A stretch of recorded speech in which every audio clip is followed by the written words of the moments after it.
हाय दोस्तों, ओम Maithon GS classes में आपका स्वागत है। तो चलिए आज हम कुछ आपके सामने लाए हैं। क्या लाए हैं?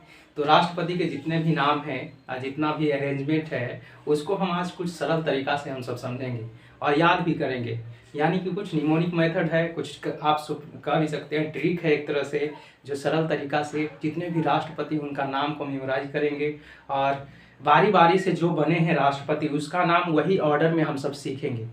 तो सबसे पहले इतना राष्ट्रपति बने हैं, लगभग 13-14 राष्ट्रपति बने हैं, तो इसको कैसे याद करेंगे? तो कुछ कहानी तो बनाना पड़ेगा ही। ठीक, कहानी बनाना पड़ेगा। तो सुनिए, ज़्यादा लंबा चौड़ा तो कहानी है नहीं, कहानी कम से कम 1 मिनट या 2 मिनट का होगा, तो ध्यान देकर सुनिए क्या है कहानी। तो कहानी ये है कि एक राजेंद्र लड़का था और एक राधा लड़की थी।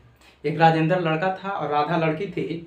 तो वो राजेंद्र जो था खीर खिला रहा था, किसको? राधा को खीर खिला रहा था। तो राधा को खीर खिला रहा था तो वो भी खीर ऐसे ऐसे इधर उधर लगा करके खिला रहा था। तो हमने पूछा कि भाई साहब आप खीर खिला रहे हैं, ऐसे क्यों खिला रहे हैं? तो उसने बोला कि भाई साहब ये मेरी बीवी है। तो हमने कहा ठीक है, ऐसा बीवी होना चाहिए कि गुस्सा ना हो रहे हैं। तो हमने कहा ठीक है। तो फिर बोले कि ये तरीका तो नहीं है, हो सकता है बाद में दिक्कत हो जाए। इसलिए हम बोले उनको, क्योंकि आज कल के जो बीवी होते हैं वो तो थोड़ा ऊपर हाई लेवल के होते हैं, तो इसलिए हमने बोल दिए। तो हमने पूछे दोबारा कि आखिर इसे क्यों खिला रहे हैं? तो उसने बोला सर इस पे हमको फ़क्र है, फ़क्र। हम कहे वाह, बहुत बढ़िया बात है, फ़क्र है, बीवी भी हो तो ऐसा मिलना चाहिए बीवी आप सबको। तो हमने उसको बोला तो क्या फिर से थोड़ा रिकॉल कीजिएगा कहानी, क्योंकि जो है हमारा कहानी के माध्यम से ही समझेंगे ये पूरे राष्ट्रपति को। राजेंद्र एक लड़का था, राधा एक लड़की थी, उसको खीर खिला रहा था, वो भी जैसे तैसे। तो हमने पूछा भाई साहब ऐसे क्यों खीर खिला रहे हैं? तो उसने बोला ये मेरी बीवी है और इस पर फ़क्र है। तो हमने कहा ठीक है, बीवी भी है, फ़क्र भी है उस पर, लेकिन क्यों क्यों खिला रहे हैं? तो उसने बोला क्या, इसको रेडी होकर यानी कि इसको रेडी होकर ज्ञान लेने के लिए, यानी रेडी होकर ज्ञान लेने के लिए राम, शंकर, नारायण तीनों का मंदिर जाना है। हम कहा ये रेडी होकर ज्ञान लेने के लिए राम, शंकर, नारायण का मंदिर जाना है। हम कहे भाई साहब ज्ञान तो स्कूल में मिलता है। हम कहा नहीं, इसको अलग तरीका का ज्ञान चाहिए। हम कहे ठीक है भाई, कौन ज्ञान है? तो क्या फिर से याद रखिएगा, देखिएगा। राजेंद्र एक लड़का था, राधा एक लड़की थी, उसको खीर खिला रहा था। कैसे खिला रहा था? इधर उधर लगा करके। तो हमने पूछा क्या? तो उसने बताया कि ये मेरी बीवी है और इस पर फ़क्र है। उनके ठीक है। तो फिर पूछे कि आखिर ऐसे क्यों खिला रहे हैं? तो उसने कहा कि इसको ज्ञान लेने के लिए, यानी कि रेडी होकर ज्ञान लेने के लिए राम, शंकर, नारायण का मंदिर जाना है। कहाँ जाना है? राम, शंकर, नारायण का मंदिर। हमने कहा भाई साहब ज्ञान तो कोचिंग में, इंस्टीट्यूट में या तो स्कूल में मिलेगा। तो उसने कहा नहीं, इसको दूसरा तरीका का ज्ञान चाहिए। उनके कैसा ज्ञान भाई?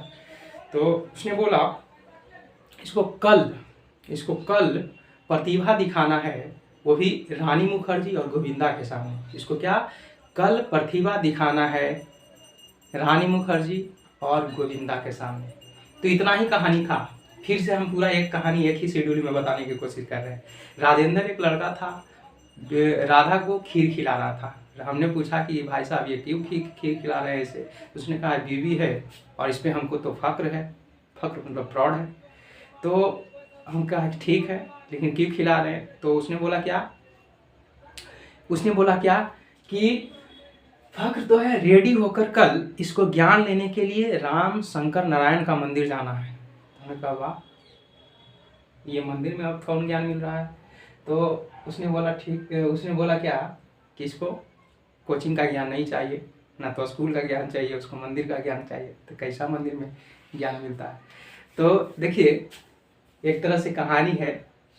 कहानी कहने का मतलब कहानी है, लेकिन ये आपको क्लियर हो जाएगा जितना भी राष्ट्रपति है। तो देखिए, शंकर ज्ञान लेने के लिए कहाँ? राम, शंकर, नारायण का मंदिर जाना है। तो हमने कहा ठीक है। तो हमने क्या रीज़न है, क्या कारण है कि मंदिर जाना है? तो इसने बोला कि कल इसको प्रतिभा दिखाना है रानी मुखर्जी और गोविंदा के सामने। तो देखिए, राजेंद्र एक लड़का था, राजेंद्र से राजेंद्र प्रसाद। राधा एक लड़की थी, राधा मतलब राधा कृष्णन। खीर खिला रही थी, तो जाकिर हुसैन, खीर यानी जाकिर।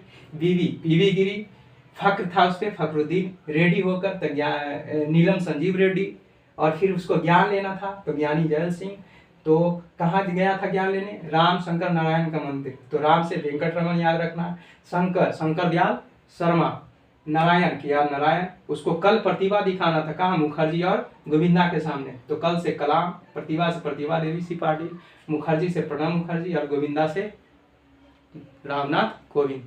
तो आप सबको क्लियर हो गया होगा। आप सबको अगर क्लियर हो गया होगा तो एक बार अपने से माइंड में रिकॉल कीजिएगा, कम से कम 2-3 बार देखिएगा, ऑटोमेटिक क्लियर हो जाएगा। ठीक। और देखिए सबसे बड़ा बात तो ये है कि अरेंजमेंट भी यही है। अरेंजमेंट कहा जाए तो सबसे पहला प्रधानमंत्री राजेंद्र प्रसाद, दूसरा राधा कृष्णन, तीसरा जाकिर हुसैन, चौथा बीबी गिरी, पांचवा फखरुद्दीन, छठा जो थे संजीव रेड्डी, सातवां ज्ञानी जैल सिंह, आठवां वेंकटरमन, नौवां शंकर दयाल शर्मा, 10वां KR नारायण, 11वां अब्दुल कलाम आजाद, 11वां 12वां प्रतिभा देवी सी पाटिल, 13वां प्रणब मुखर्जी, 14वां रामनाथ कोविंद। तो 14वां नंबर के हमारे अभी जो बने हुए हैं रामनाथ कोविंद, उनका तो अरेंजमेंट भी क्लियर हो गया, नाम भी क्लियर हो गया। ठीक है। तो चलिए ऐसे ही आज हम कहने का मतलब ऐसे ही ट्रिक से देखिए क्या होता है कि कुछ ऐसा सरल तरीका बनाइए कोई भी चीज़ पढ़ने का जिससे बहुत दिनों तक याद रहे। ऐसे सरल तरीका से आप पढ़िएगा। ऐसा मेथड अपने आप से भी बना सकते हैं, तो अपने आप भी बनाइएगा तो ऑटोमेटिक वो लंबा दिन तक याद रहेगा। लेकिन ऐसे रटने से क्या होता है, भूल जाते हैं बार बार हम, या तो कोई भी ऐसे रटने से भूल जाता है।